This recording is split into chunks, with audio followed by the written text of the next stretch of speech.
और श्रद्धा पूर्वक विराजमान होकर भगवान के गुणों को, भगवान की महिमा को श्रवण करे और इस श्रवण में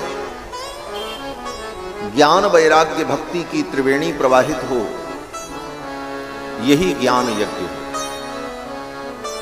ज्ञान के समान पवित्र कुछ नहीं है। भगवान श्री कृष्ण कहते हैं कि नहि ज्ञानेन सदृशम पवित्रमिह विद्यते। ज्ञान के सदृश पवित्र कुछ नहीं है। इसलिए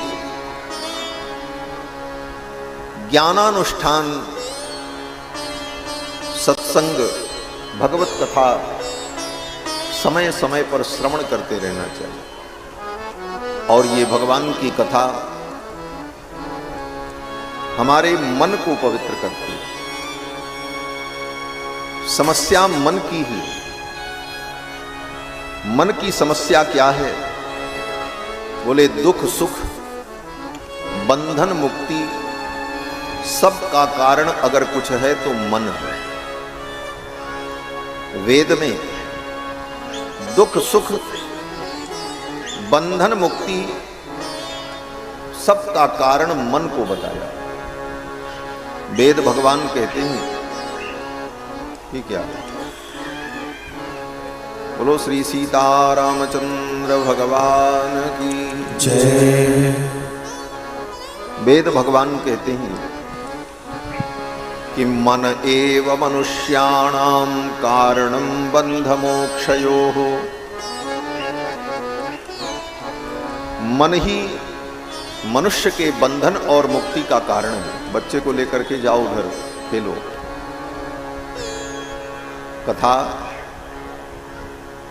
कथा में बहुत शांति बनाए रखें। बच्चे को लेकर के आप जाइए उधर, खेलिए।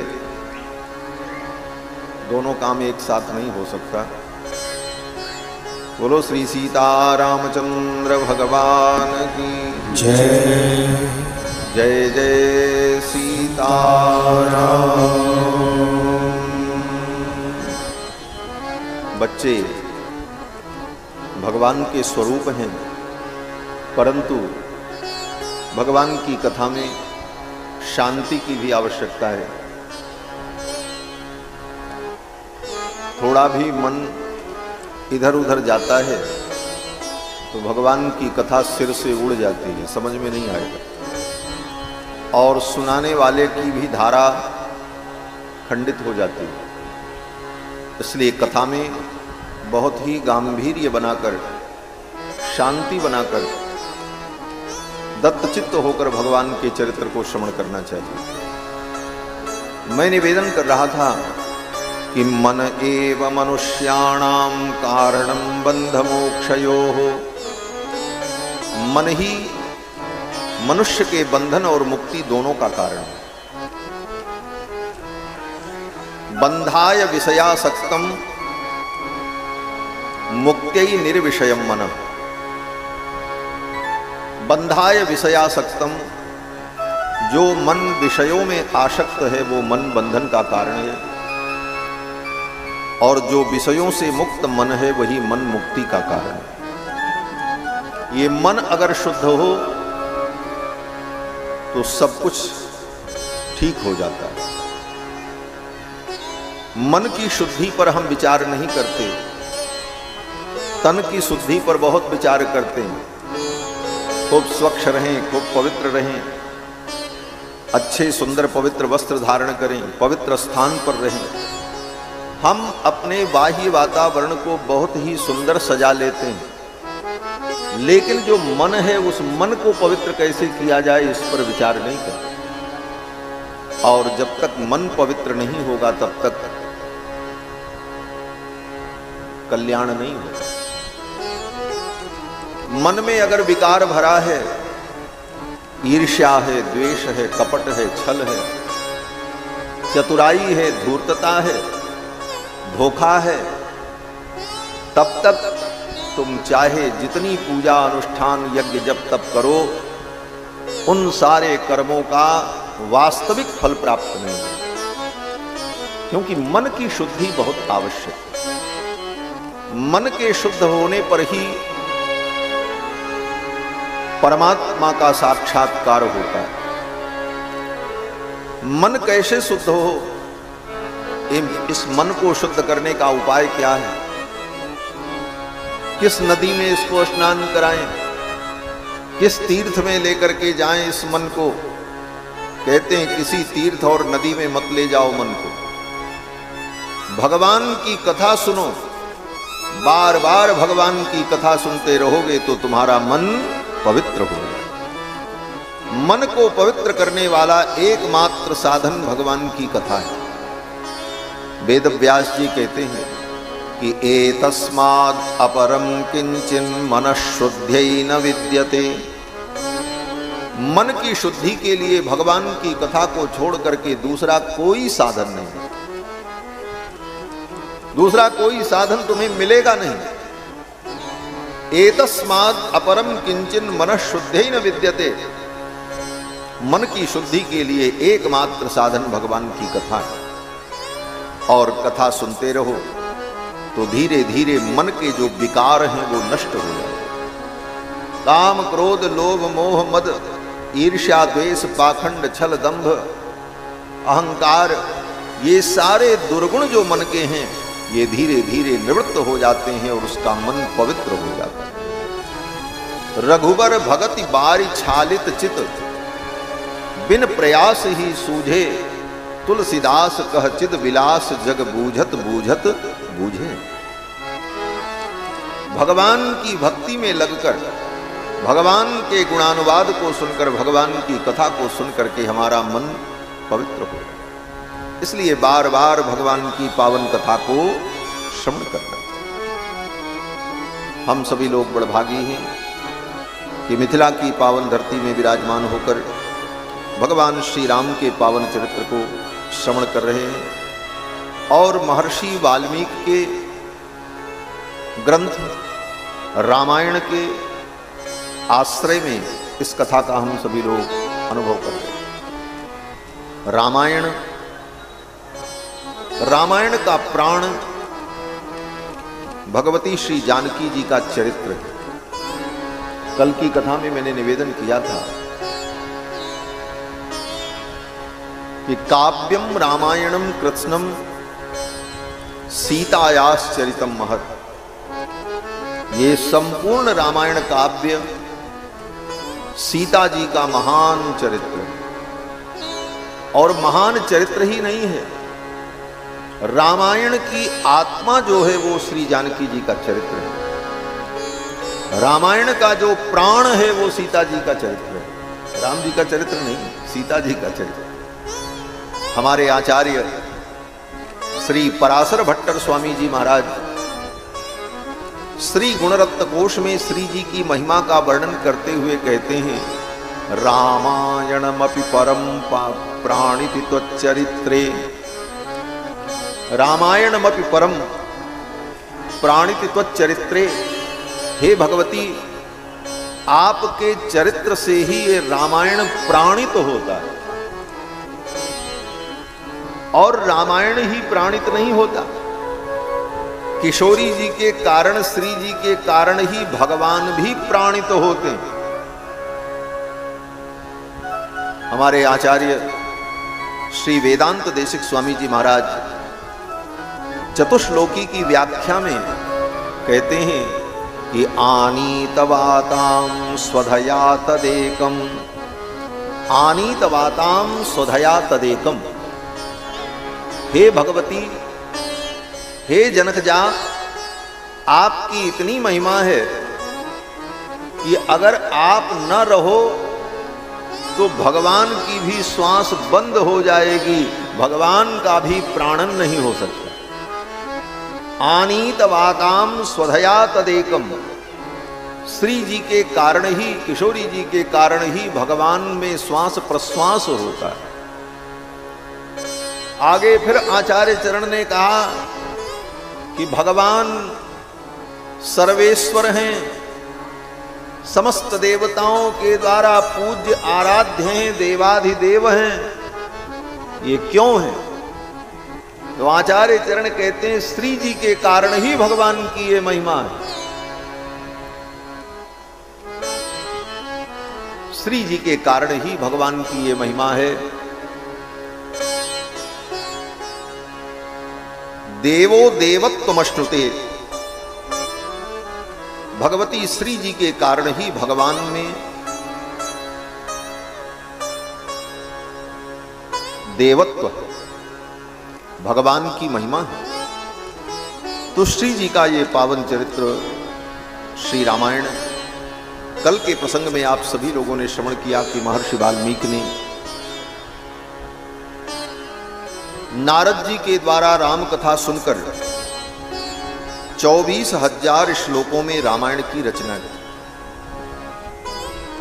रामायण की रचना करने के पहले महर्षि वाल्मीकि के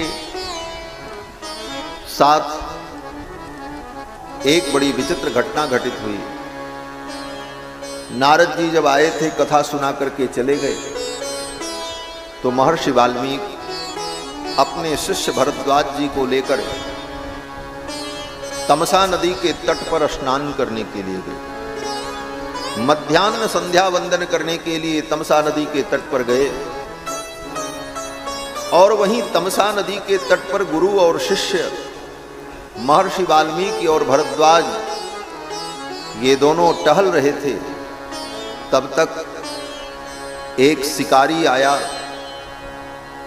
निषाद धीवर पक्षियों का शिकार करता था। वहीं तमसा नदी के तट पर क्रौंच पक्षी का जोड़ा विहरण कर रहा था। उस जोड़े में जो नर था उसको उस शिकारी ने मार दिया। बाण लगते ही वो क्रौंच पक्षी गिरा और तड़पने लगा। रक्त की धारा प्रवाहित हुई और उस पक्षी की मृत्यु हो गई। उसकी जो मादा थी वो करुण क्रंदन करने लगी। उसके करुण क्रंदन को सुनकर महर्षि का हृदय द्रवीभूत हो गया। निशाम्य रुदतीं क्रौंचीं, उस क्रौंच पक्षी की जो मादा थी क्रौंची, उसके रुदन को सुनकर इदं वचनम अब्रवीत, महर्षि वाल्मीकि के हृदय में करुणा प्रकट हुई। और जब उस निषाद को देखा वाल्मीकि जी ने, तो वह करुणा क्रोध में बदल गई। इस दुष्ट ने, इस निर्दय प्राणी ने इस निरीह प्राणी को मार दिया। इसे दया नहीं आई। महर्षि वाल्मीकि का हृदय द्रवीभूत हुआ। उस निषाद के ऊपर क्रोध आया और महर्षि वाल्मीकि ने उस निषाद को शाप दे दिया। क्या शाप दिया? बोले, मां निषाद प्रतिष्ठां त्वं अगम शाश्वती समाह, यत्रौंच मिथुनादेकं अवधि काम मोहितम। हे निषाद, जाओ, मैं तुम्हें शाप देता हूं। कभी तुम्हें प्रतिष्ठा प्राप्त नहीं होगी। बहुत दिन तक तुम जीवित नहीं रहोगे। तुम भी मरोगे, जल्दी मरोगे, क्योंकि तुमने इस निरीह प्राणी को, इस क्रौंच को तुमने मारा है। अवधि काम मोहितम, ये दोनों कितने आनंद से विचरण कर रहे थे और तुमने इनको मार दिया। ये शाप वाल्मीकि जी ने उस निषाद को दिया। और ये शाप पद्य में दिया, गद्य में नहीं। हम जो कुछ बोलते हैं, बोलने का दो ही तरीका होता है। या तो व्यक्ति गद्य में बोलता है और या तो पद्य में बोलता है। अर्थात कोई चीज हम गा करके कहते हैं अथवा सीधे सीधे कहते हैं। पंक्तियों में पद्यबद्ध करके किसी चीज को गा करके भी कहा जाता है। गीत में जो कुछ कहा जाता है वो गा करके कहा जाता है। और ऐसे जो हम बोलते हैं वो गद्य में कहा जाता है, उसको गद्य कहते हैं। तो गद्य और पद्य दो ही प्रकार की विधा है शब्दों के माध्यम से अपने भाव का प्रेषण करने के लिए। या तो कोई व्यक्ति गद्य में बोलेगा या तो पद्य में बोलेगा, अथवा गद्य पद्य दोनों में बोलेगा, तीसरा कोई मार्ग नहीं। महर्षि वाल्मीकि ने उस निषाद को शाप दिया तो पद्य में दिया, गद्य में नहीं दिया। व्यवहार की दृष्टि से अगर विचार करो तो क्रोध आने पर व्यक्ति के मुख से पद्य नहीं निकलता। अगर आप बहुत बड़े कवि हों, आशु कवि हों, लेकिन जब आपको क्रोध आएगा किसी के ऊपर तो आप कविता नहीं बनाओगे, उस समय मुख से कविता नहीं निकलेगी। उस समय तो कौन सा शब्द निकलेगा पता ही नहीं, बड़े कठोर शब्द निकलेंगे और उन शब्दों का संयोजन यह भी संभव नहीं होता है, क्योंकि क्रोध में व्यक्ति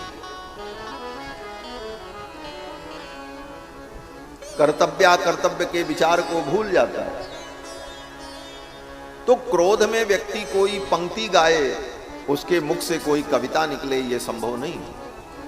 गद्य में ही वो कोई बात कहता है, डांटता है, क्रोध करता है।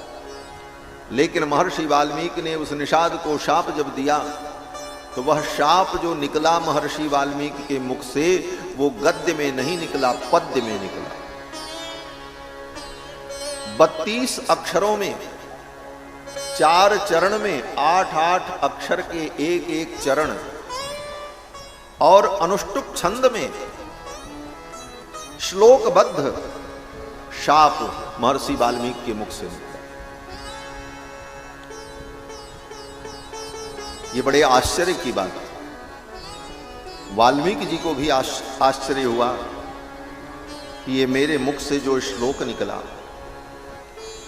शोकार्तस्य प्रवृत्तो में श्लोको भवतु नान्यथा, शोक की स्थिति में भी मेरे मुख से ये श्लोक निकला, क्या कारण हो सकता? बोले कारण यही था कि महर्षि वाल्मीकि के द्वारा रामायण के रचना की भूमिका तैयार हो रही थी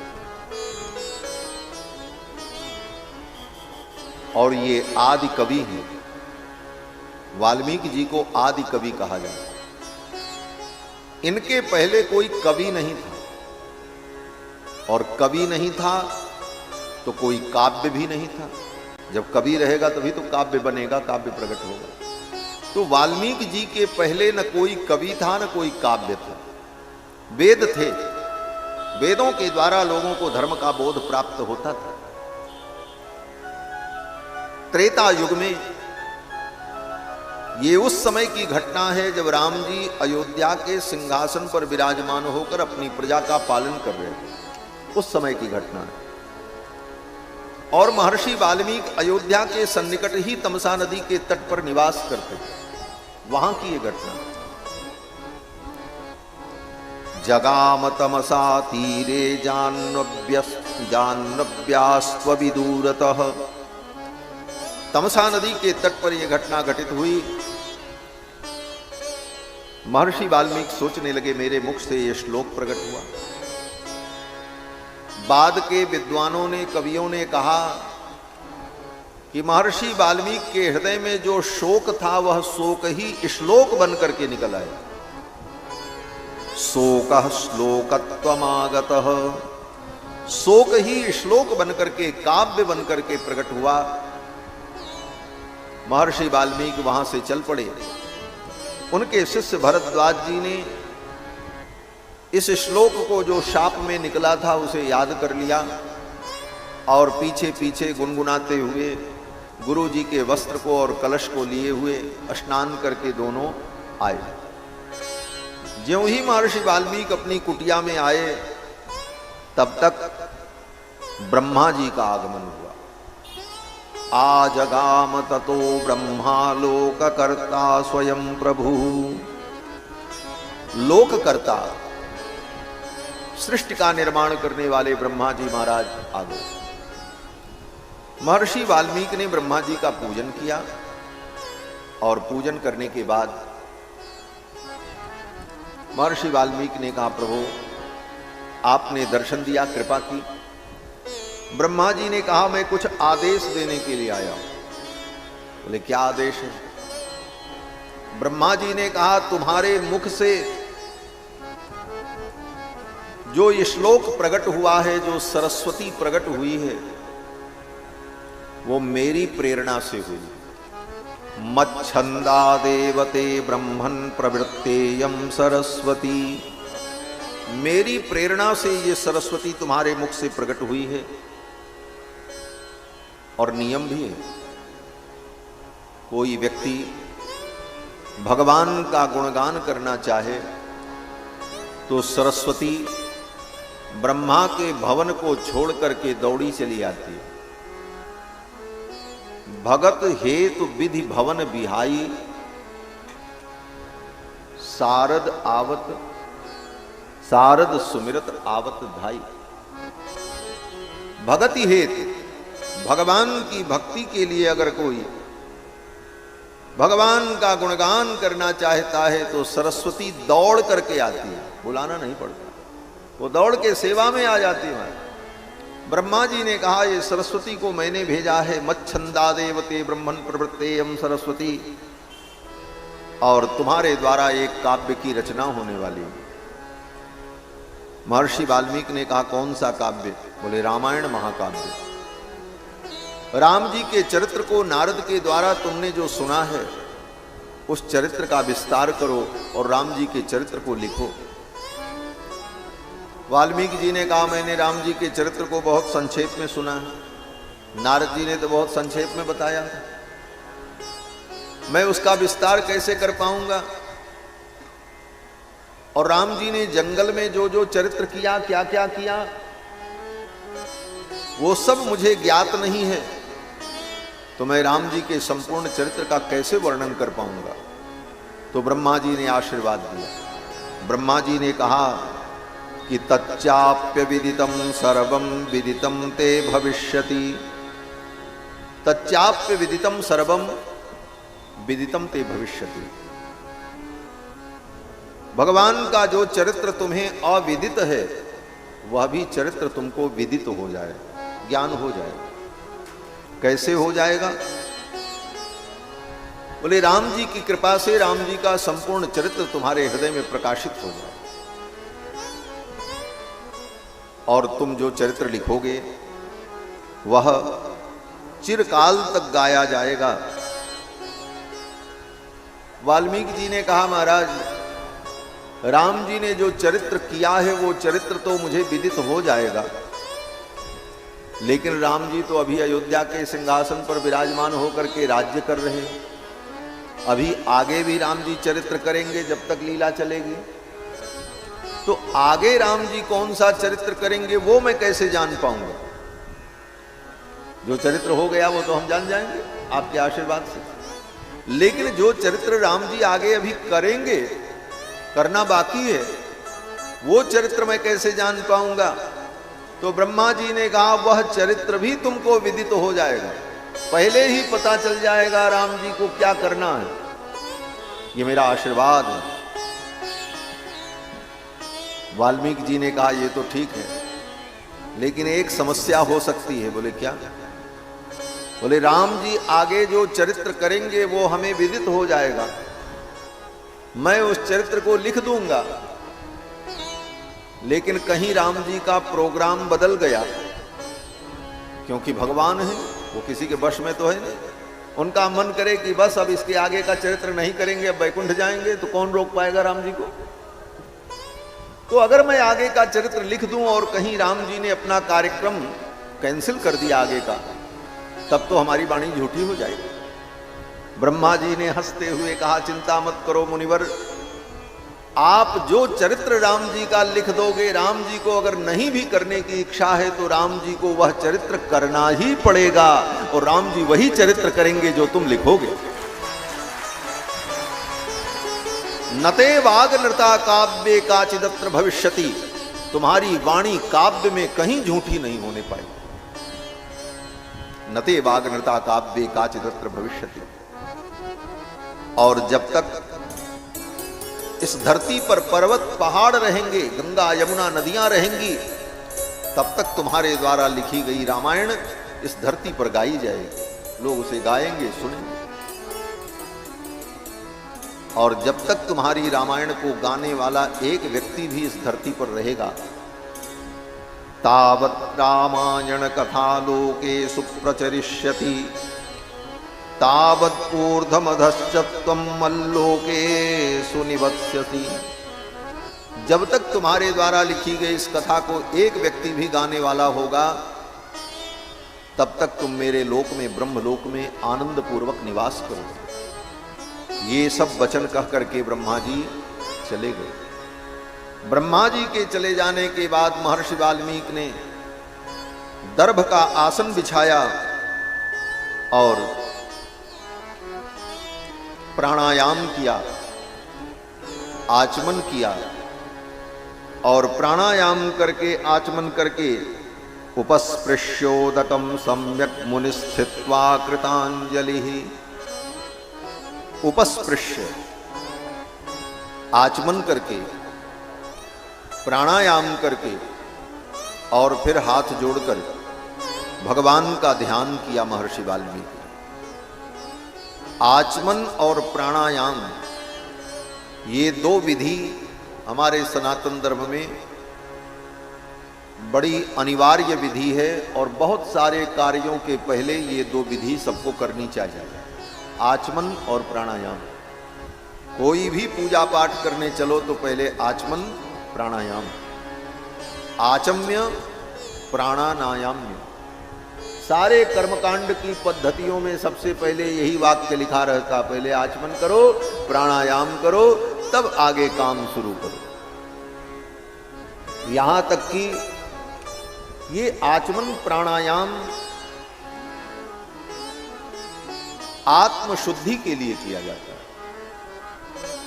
शौच करके आने के बाद, कपड़ा बदलने के बाद आचमन और प्राणायाम करके व्यक्ति शुद्ध होता है। यात्रा में चले तो सवारी पर बैठना है, घर से निकलना है, तो शास्त्र कहता है आचमन करके, प्राणायाम करके तब सवारी में बैठे। ये बड़ी महत्वपूर्ण विधि है, आचम्य प्राणायाम। और आचमन कैसे करें? बोले हाथ में पानी लेकर के पी लें, यही आचमन है। बोले आचमन की जो निश्चित विधि है उस विधि से करना चाहिए। क्या विधि है? बोले आचमन करते समय दोनों हाथ दोनों घुटनों के बीच में हो, घुटने से बाहर न हो, पहली विधि। दूसरी विधि, उंगलियां आपस में सटी रहें, कनिष्ठिका उंगली थोड़ी अलग रहे और अंगुष्ठ का अग्रभाग अलग रहे। इस प्रकार से गोकर्णाकृति हस्तेन, जैसे गाय का कान होता है, गाय के कान की जो आकृति होती है उस तरह से हाथ में जल लेकर माशमग्रम जलम पिबेत। कितना जल पिए? बोले जिस जल में मांस डूब जाए, मांस मग्नम, माने इतना जल हो कि उसमें अगर उड़द का दाना डालो तो उड़द का दाना उस जल में डूब जाए, मांस मग्नम जलम। और कैसे पिए? कहते हैं अशब्दम, शब्द नहीं होना चाहिए। आचमन करते समय चप की आवाज, सुर्र की आवाज, चुस्स की आवाज अगर निकल गई तो वह आचमन अपवित्र होगा। आचमन करते समय अशब्दम, शब्द का उच्चारण न। और दूसरी बात, इतना जल हो कि वह जल पीने पर गले की नली से होकर हृदय तक पहुंचे। ब्राह्मण के लिए नियम है कि वो इतना जल पिए कि वह जल गले से होकर हृदय तक पहुंचे। क्षत्रिय इतना जल पिए कि कंठ तक पहुंचे। वैश्य इतना जल पिए कि जिह्वा तक पहुंचे। और शूद्र आचमन करते समय इतना जल पिए कि केवल ओंठ का स्पर्श हो। सबके लिए आचमन की अलग अलग विधि है शास्त्र सम्मत। और जल पीते समय ये सावधानी रखे कि हाथ जूठा न हो। अगर मुख में लगा करके आचमन किया तो हाथ जूठा हो जाए। जल लेकर ऊपर से इस तरह मुख में डालकर आचमन करे। उपस्पृश्य, इसको कहते हैं आचमन। भगवान का नाम लेकर केशवाय नमः, नारायणाय नमः, माधवाय नमः 3 बार आचमन करे। शुक्ल यजुर्वेद के शतपथ ब्राह्मण ग्रंथ में सबसे पहले आचमन की ही महिमा का वर्णन किया। वहां पर वेद भगवान कहते हैं कि अमेध्यो वै पुरुषः। आजकल वेद का मतलब लोग समझते हैं केवल संहिता पढ़ लो उसी का नाम वेद है। इखेत तोर्जेत्वा वायवस्था से लेकर 40 अध्याय खम ब्रह्म तक पढ़ लिया, बोले वेद पढ़ लिया। उतना ही वेद नहीं है। एक वेद में संहिता ग्रंथ होता है, फिर उसका ब्राह्मण ग्रंथ होता है, फिर उस पर श्रौत स्मार्त सूत्र होते हैं, फिर उस वेद की शाखा पर धर्म सूत्र होता है, फिर उसके बहुत सारे परिशिष्ट होते हैं। इन सब का अध्ययन किया जाए तब एक वेद का अध्ययन पूर्ण होता है। इसको कहते हैं सांग वेद। अंगों के सहित उसके समस्त विषयों के सहित वेद का अध्ययन। तो शतपथ ब्राह्मण के प्रारंभ में ही वेद भगवान कहते हैं कि अमेध्यो वै पुरुषः। ये मनुष्य पुरुष अपवित्र है, हम आप अपवित्र हैं। क्यों अपवित्र हैं? तो वेद ने कहा कि यद अनृतम वदति, क्योंकि ये झूठ बोलता है। वेद के शब्दों का बड़ा महत्व है। सामान्य अशुद्धि तो सामान्य अशुद्धि होती है, लेकिन झूठ बोलना कितनी बड़ी अशुद्धि है कि वेद भगवान पहले उसका वर्णन करते हैं। वेद भगवान कहते हैं अमेध्यो वै पुरुषः। यह पुरुष अपवित्र इसलिए है कि यद अनृतम वदति, क्योंकि यह झूठ बोलता है। नहीं असत्य समपातक पुंजा, असत्य के समान कोई पाप नहीं।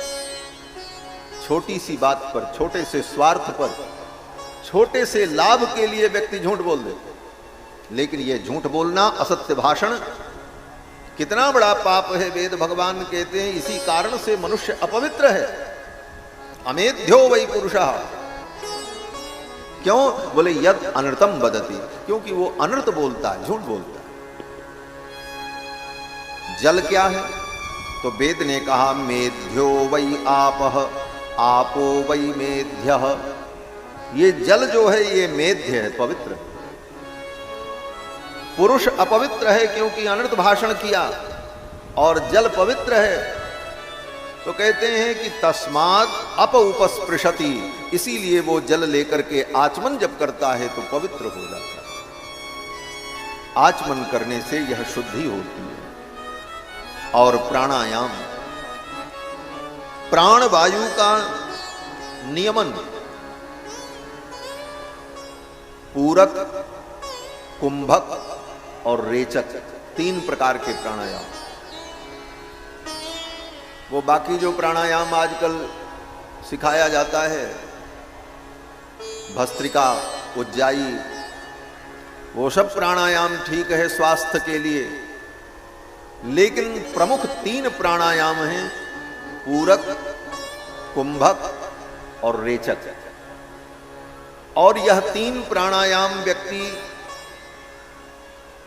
शास्त्र की विधि से करे तो कोई प्राणायाम करने की जरूरत नहीं पड़ेगी। क्यों? बोले संध्या वंदन करेगा तो प्रारंभ में प्राणायाम करेगा, फिर मध्य में प्राणायाम करेगा, सूर्य अर्घ देने के बाद फिर प्राणायाम करेगा, गायत्री जप के पश्चात प्राणायाम करेगा। कोई भी कार्य प्रारंभ करेगा तो आचमन प्राणायाम करेगा, तो दिन भर उसका योग चलता रहता है।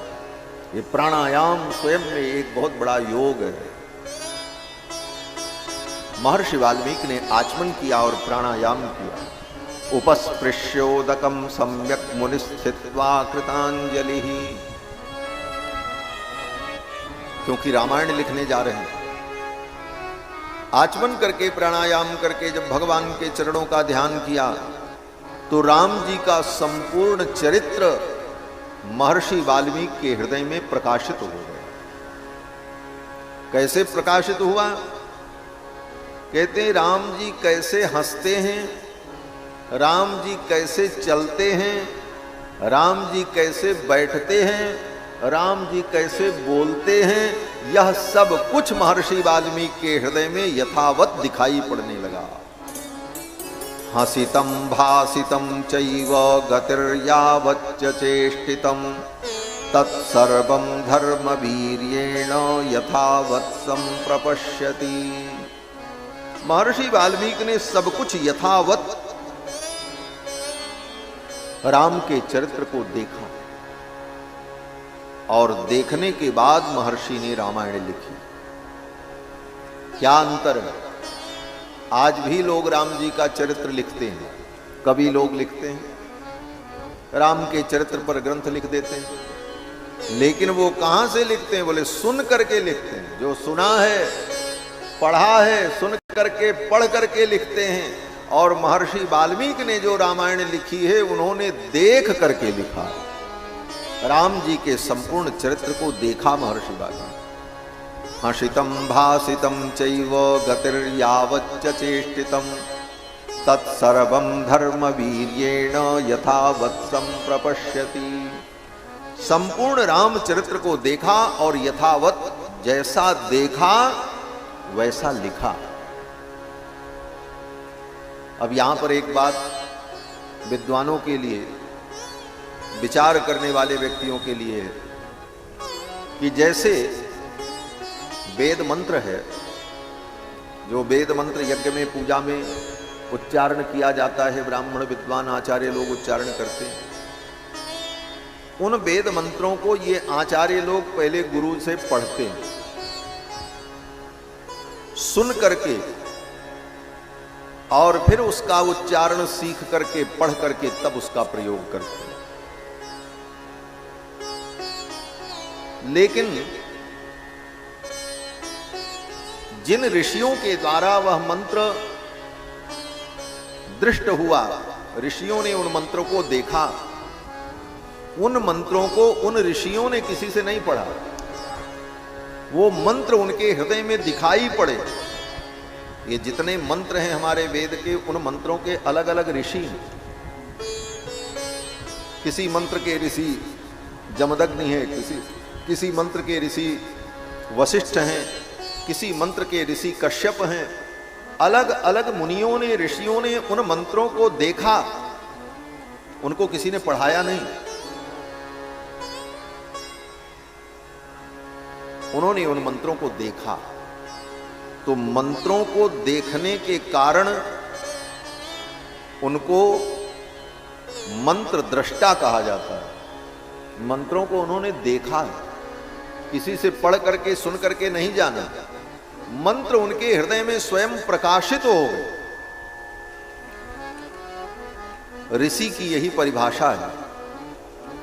आज कोई ऋषि नहीं हो सकता। अब कोई अपने नाम के आगे लगा ले योग ऋषि, धर्म ऋषि, लेकिन किसी नाम के आगे, अपने नाम के आगे ऋषि लगाने से कोई ऋषि नहीं हो जाए। ऋषि तो जो हुए उतने ही हैं, उससे ज्यादा नहीं हो सकते। ऋषि कौन होता है? कहते हैं ऋषयो मंत्र द्रष्टारः। जो मंत्रों के दृष्टा हैं उनको ऋषि कहा जाता है, जिन्होंने मंत्रों को देखा है। हम लोग मंत्रों को देखते नहीं, सुनते हैं। गुरु से सुन करके फिर पढ़ करके उसे याद करते हैं। हमने मंत्रों को नहीं देखा है, हमने मंत्रों को सुना है। जो मंत्रों का साक्षात्कार करता है वो ऋषि कहलाता है, और जो उन मंत्रों को सुन करके उसका मनन करता है उसको मुनि कहा जाता है। ऋषि और मुनि में यही अंतर है। मुनि आज भी कोई हो सकता है, लेकिन आज कोई ऋषि नहीं हो सकता। ऋषि जो हैं वही हैं।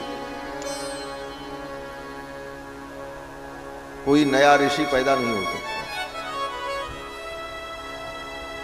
महर्षि वाल्मीकि ऋषि हैं। ये राम कथा के दृष्टा हैं, इन्होंने राम कथा को देखा है। और बाकी दुनिया के जितने कवि हैं वो मुनि हैं, क्योंकि उन्होंने राम कथा का मनन किया, अपने गुरुजनों से सुना और सुन करके उसका अनुभव किया और लेखन किया। तो महर्षि वाल्मीकि ने संपूर्ण रामचरित्र को देखा और देख करके फिर लिखना प्रारंभ किया। रघुवंशस्य चरितम चकार भगवान मुनि। रघुवंशस्य चरितम, रघु के वंश में उत्पन्न होने वाले रघुनंदन के चरित्र को महर्षि वाल्मीकि ने लिखा और इसका नाम रखा रामायण। रामचरित्र, राम कथा, राम वृत्त, ये सब नाम नहीं रखा।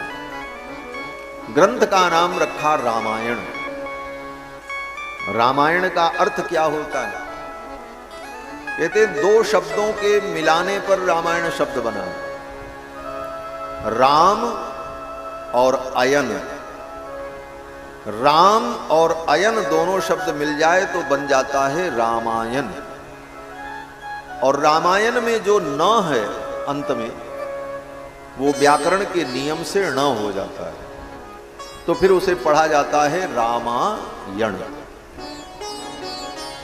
तो राम और अयन, इसका अर्थ क्या हुआ? तो कहते हैं रामस्य अयनम रामायण। जो राम जी का अयन है, अयन माने घर, जो राम जी का घर है उसका नाम है रामायण। रामस्य अयनम रामायणम, ये राम जी का घर है। राम जी कहां रहते हैं? अगर कोई पूछे राम जी कहां रहते हैं, तो व्यक्ति कहेगा राम जी मंदिर में है। बोले मंदिर में तो हैं राम जी तो सब जगह हैं, कहां नहीं है? जो कण कण में रमण करता है वो राम जी है। हम में, आप में, सब में राम जी विद्यमान हैं। अंतर वहिश्च तत्सर्वं व्याप्य नारायण स्थितः, जो अंदर बाहर सर्वत्र व्याप्त होकर के अवस्थित है वो भगवान श्री राम है। रमन्ते, राम का यही अर्थ होता है, जो सर्वत्र रमण करे उसको राम कहते हैं। तो राम तो सब जगह है, लेकिन राम जी का घर, अगर कहो कि राम जी का घर क्या है, तो रामायण। रामस्य अयनम रामायणम, राम जी का जो अयन है, घर है, उसका नाम रामायण है। सब जगह राम जी हैं, लेकिन वो राम जी सबको मिलते नहीं हैं। राम जी तो सब जगह है, कहां नहीं है राम जी? लेकिन सब जगह राम जी का अनुभव नहीं होता। सर्वत्र विद्यमान राम जी मिलते नहीं हैं। मिलते कहां हैं? बोले जब रामायण को पढ़ोगे, रामायण को सुनोगे, तो इसी में राम जी मिलेंगे और राम जी का अनुभव होगा। आज भी राम जी को लोगों ने जाना, तो कैसे जाना?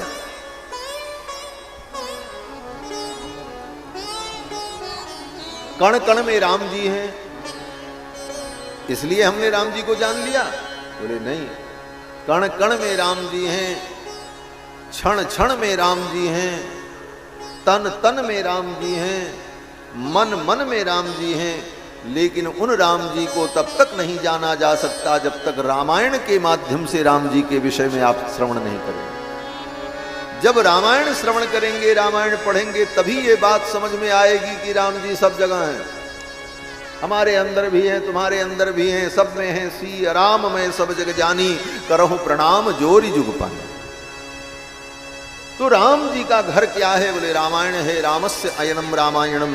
और इसी रामायण के माध्यम से व्यास जी को, सुखदेव को, भरद्वाज को, बड़े बड़े मुनियों को राम जी का अनुभव इसी रामायण के माध्यम से। रामस्य अयनम रामायण, ये रामायण राम जी का ही विग्रह है, राम जी की मूर्ति है। हमारे मंच संचालक कह रहे थे रामायण को लाल कपड़े में लपेट करके रखो, जैसे मूर्ति को बिना कपड़े के नहीं रखा जाता। नंगी मूर्ति की पूजा नहीं होती हमारे यहाँ। हाँ, जैन मत में होती है, जैनियों के यहाँ होता है, लेकिन हमारे सनातन धर्म में नग्न मूर्ति की पूजा का निषेध है। कोई कपड़ा न हो तो एक सूत्र ही डाल दो। अब कपड़ा चढ़ाने का, कपड़ा पहनाने का सामर्थ्य नहीं है, इसीलिए कर्मकांड में ब्राह्मण कहते हैं वस्त्राभावे सूत्रम समर्पयामी, मोली चढ़ा दो तोड़ करके थोड़ी। बिना वस्त्र के भगवान की पूजा कैसे हो? निरवस्त्र भगवान रहते नहीं। तो ये रामायण भी भगवान की मूर्ति है, भगवान है, इसलिए इसको निर्वस्त्र नहीं रखना चाहिए, वस्त्र में लपेट करके रखो।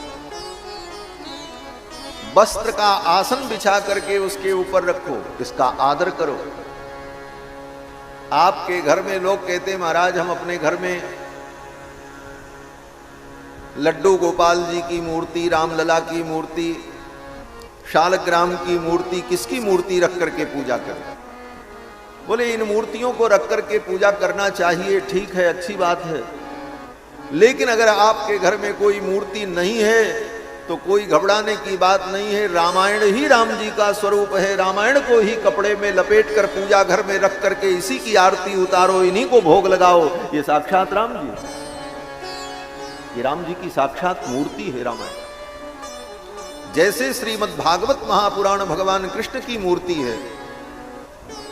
वेद व्यास जी कहते हैं कि भगवान कृष्ण जब अपनी लीला को पूर्ण करके जाने लगे तो भगवान ने अपनी ज्योति को भागवत में प्रतिष्ठित कर दिया। तेने यम वांगमयी मूर्ति ही प्रत्यक्षावर्तते हरे है।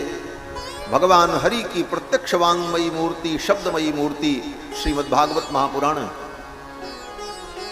तिरोधाय प्रविष्टोयम श्रीमद्भागवतार्णवम, अपनी ज्योति को तिरोहित करके भगवान ने अपनी ज्योति को भागवत में प्रतिष्ठित कर दिया।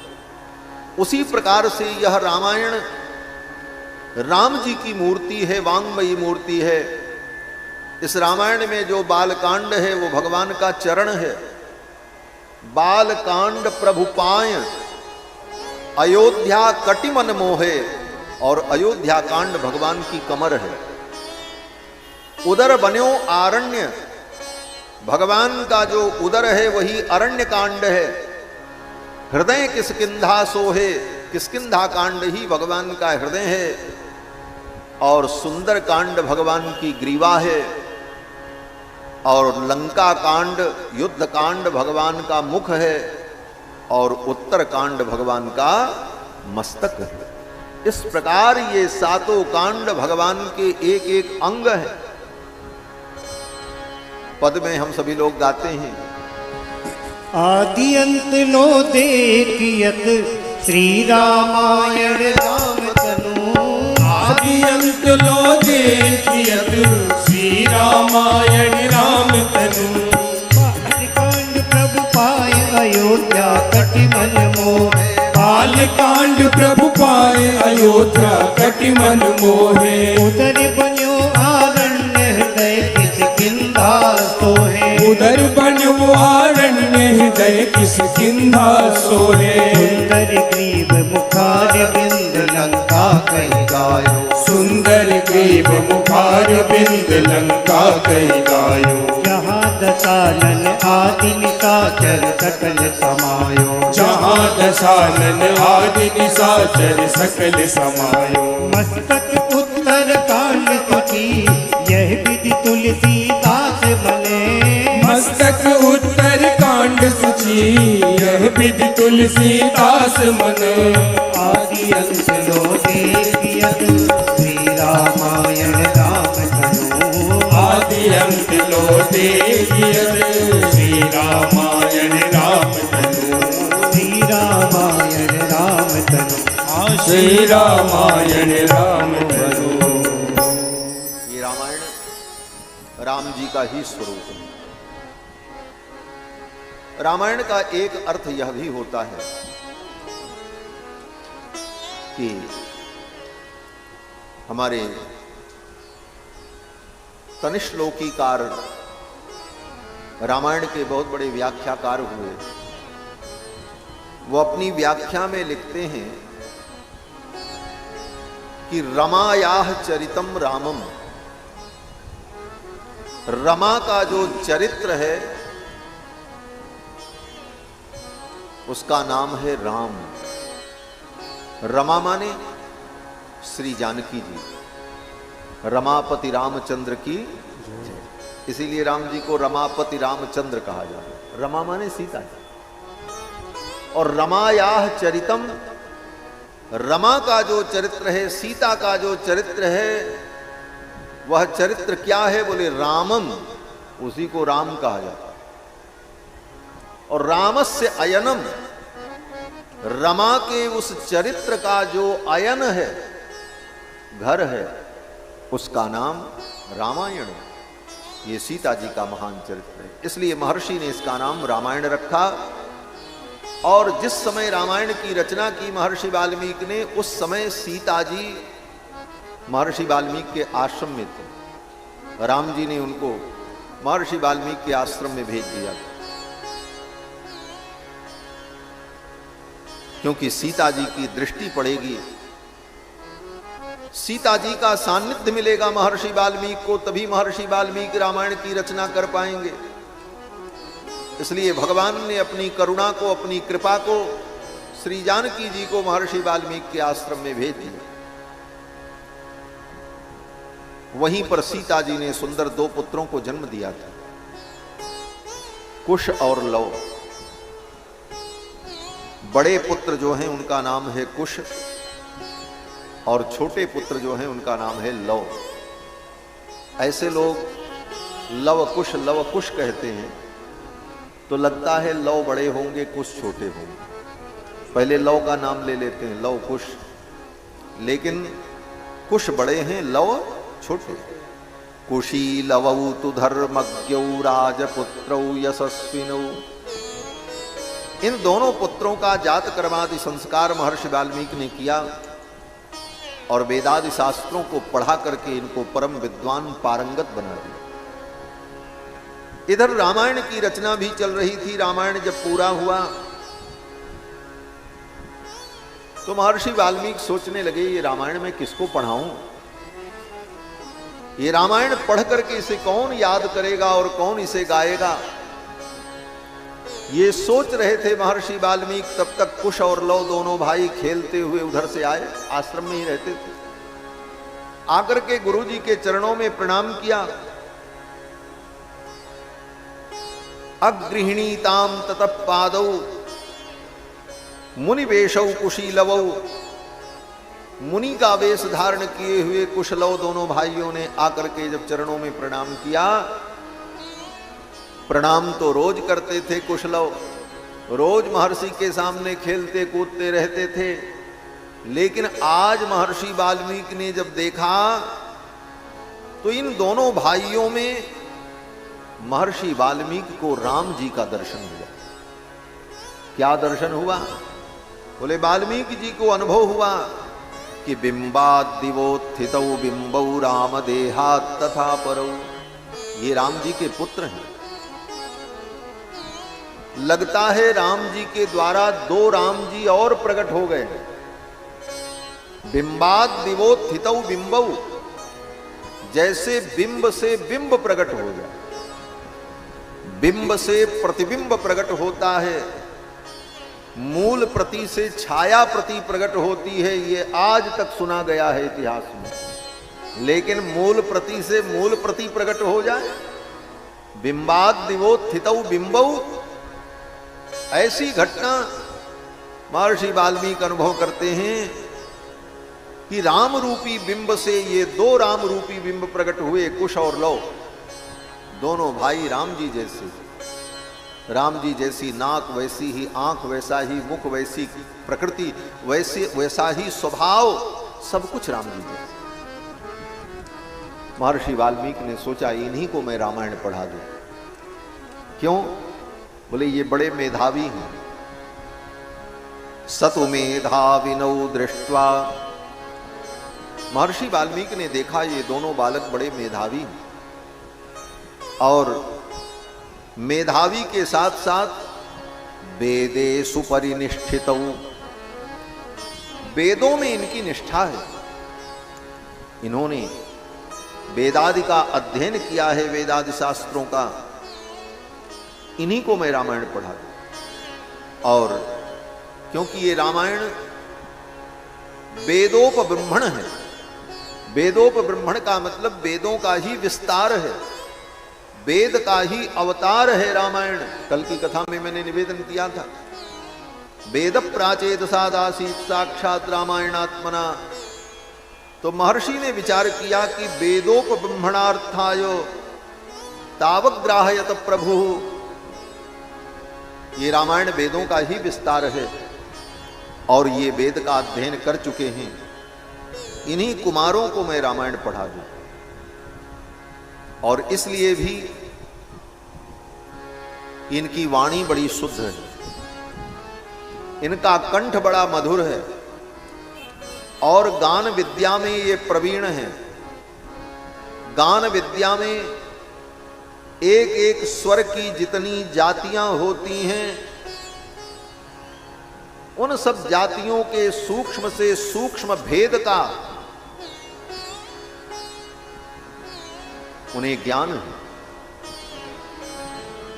संगीत भगवान की साधना के लिए हो तो वह संगीत मोक्ष का कारण बन जाता है, और संगीत दुनिया को लुभाने के लिए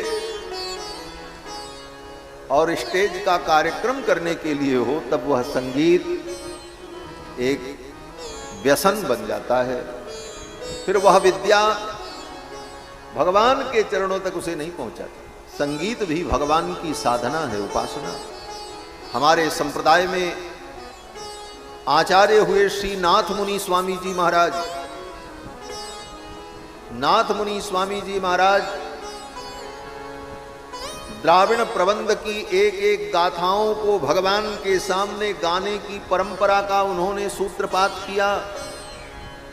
उसको हमारे यहां अरैयर सेवा कहते हैं। एक संगीत के विद्वान ने कहा, महाराज आप संगीत के सूक्ष्म से सूक्ष्म रहस्य को जानते हैं? बोले मैं कितना जानता हूं ये मैं तो आपको नहीं बता पाऊंगा। नाथ मुनि स्वामी ने कहा कि 1000 लोग एक साथ मजीरा लेकर के बजाएं और एक साथ सुन करके मैं बता सकता हूं कि उन मजीरों के स्वर में कितना अंतर है और एक एक मजीरे का वजन कितना है। इतनी सूक्ष्मता संगीत। नाथ मुनि स्वामी ने यही कहा कि 1000 व्यक्ति कीर्तन में बैठकर मजीरा एक साथ झम्म से बजाएं, मैं बता दूंगा कि किस मजीरे का स्वर कहां से निकला और उस मजीरे में कितना वजन है, क्योंकि वजन के हिसाब से स्वर प्रकट होता। तो संगीत की यह जो सूक्ष्मता है, इसके जो स्वर के भेद हैं, जाति भेद हैं, इन सब कलाओं में कुश और लव परम निपुण, तंत्री लय समन्वित, वीणा बजा करके गान कला में परम प्रवीण। प्रवीण उसी को कहा जाता है जो वीणा बजा सके। आज प्रवीण शब्द का प्रयोग किसी भी कार्य में होता है, ये अमुक कार्य में बड़े प्रवीण हैं, लेकिन प्रवीण शब्द का यही मुख्य अर्थ होता है, प्रकृष्ट रूप से जो वीणा बजाने में कुशल हो उस व्यक्ति को प्रवीण कहा जाता है। शब्दों का भी कालांतर से अर्थ संकोच और अर्थ विकास होता है। बहुत से ऐसे शब्द होते हैं जिन शब्दों का समय पर अर्थ संकुचित हो जाता है, कालांतर में उनके शब्द का अर्थ जो है विस्तृत भी हो जाता है। तो प्रवीण शब्द का यही अर्थ है। कुश और लव,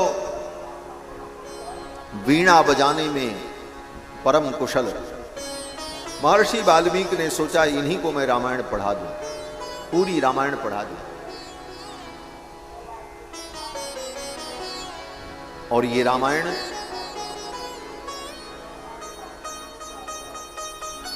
उधर भी कथा हो रही है क्या? श्री सीता रामचंद्र भगवान की जय। रामायण गेय ग्रंथ है। हमारे वैष्णवों के लिए गेय ग्रंथ रामायण को ही माना गया। कुश और लव ने इसे गाया है, इसीलिए गोस्वामी जी महाराज भी कहते हैं इसे गाओ, यह चरित जे गावही हरिपद पावही तेन परही भवकृपा। ये गेय है। फिर तो कुश और लव ने इसे गाया, और जब गाया तो वाल्मीकि महर्षि के आश्रम में सभी मुनि महात्माओं ने सुना, सब गदगद हो गए महाराज, सब रोने लगे। हाँ, रोने लगे। कुश और लव ने जब रामायण गा करके सुनाई तो सबके आंखों से अश्रुपात होने लगा। तच्छ्रुत्वा मुनयः सर्वे बाष्प पर्याकुले क्षणा। उनके नेत्र डबडबा गए, आंखों से अश्रुपात होने लगा। और यही होना भी चाहिए। भगवान की कथा सुन करके आंखों से आंसू आना चाहिए। भगवान की कथा मनोरंजन के लिए नहीं है। भगवान की कथा टाइम पास नहीं है। भगवान की कथा हंसने और नाचने के लिए नहीं है।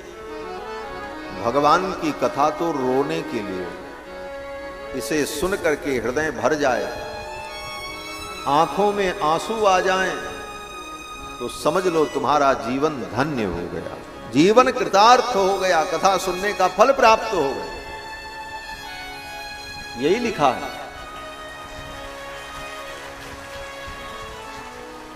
हनुमान जी महाराज जब कथा सुनते हैं तो हनुमान जी के आंखों से झरझर झरझर अश्रुपात होता है।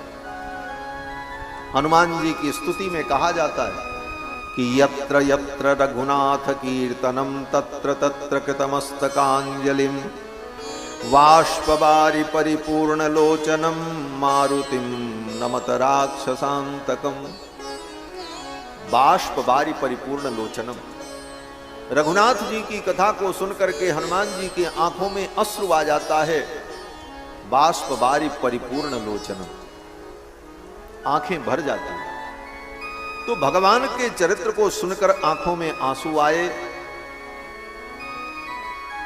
यही राम कथा सुनने का फल है। और ये कब आएगा? बोले जो सरस व्यक्ति होगा, जो नीरस है, शुष्क है, उसके सामने कितनी भी रसमयी कथा सुनाओ, उसके आंखों से आंसू कौन कहे?